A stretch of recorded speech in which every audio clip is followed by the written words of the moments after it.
Цар Калоян е велик български владетел, изключително воинствен, но интелигентен цар, който успява да се възползва от геополитическата ситуация на Балканите и да превърне България в една от най-великите държави в Европа.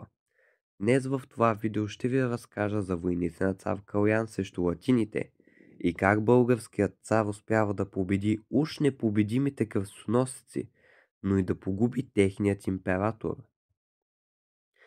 През 1204 година рицарите от четвъртия кръстоносен поход, начело с френския рицар и граф на Фландрия Балдуин, нахлуват в Византия.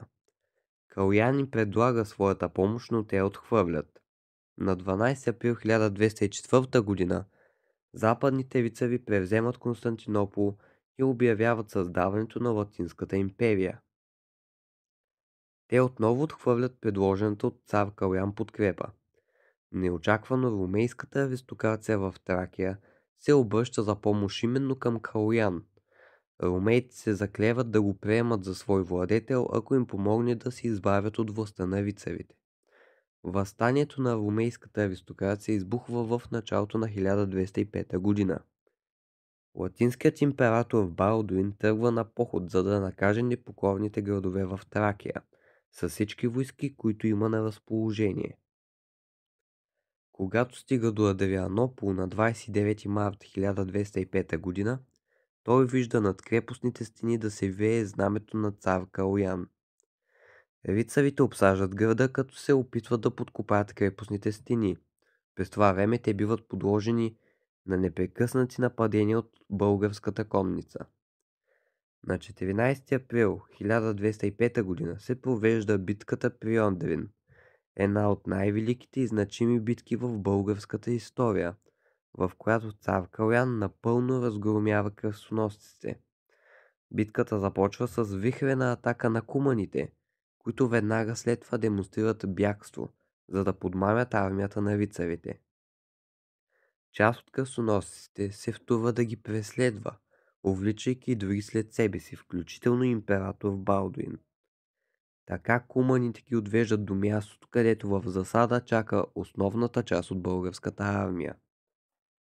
До тогава, смятани за непобедими, западните рицари биват напълно разгромени, а в плен пада и самият император.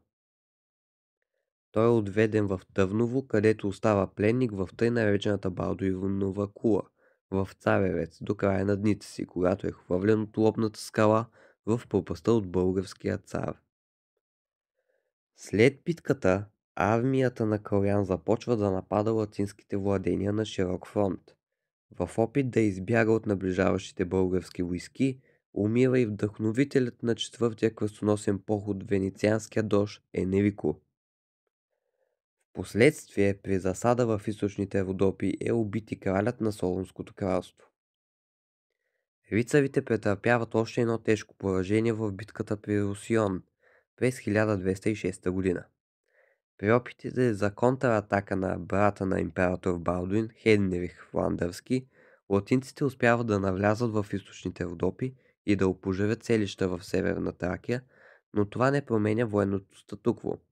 Калоян се справи блестящо от стратегическа и тактическа гледна точка с Латинската империя, възползвайки се максимално от условията.